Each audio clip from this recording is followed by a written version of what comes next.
గదిని సగము పంచుకుంది ఎవరు అనుకోవాలి ఏం కావాలి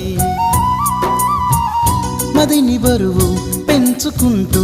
ఎవరికేం చెప్పాలి ఏం చేయాలి అసలు తను ఎలా ఉందో ఏం చేస్తుందో ఏమోలే స్పెషల్ మనిషైనా కూడా మనకేముంది మామూలే కళలు తెలుసా ఏమో బహుశా కవిత మనిషా కలల హంస మనసు కొంచెం తెలుసుకుంది కలిసిపోయే మనిషిలాగా మంచి పద్ధతంటూ ఉంది మదిని లాగుతున్నది ఎంత ఎంత వింతగున్నది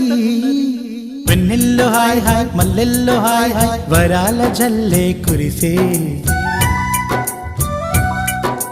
తప్పెట్లు హాయ్ హాయ్ ట్రంపెట్లు హాయ్ హాయ్ ఇవాళ్ళ మనసే మురిసే మే నెలలో ఎండ హాయ్ ఆగస్టు వాన హాయ్ జనవరిలో మంచు హాయ్ హాయ్ రామా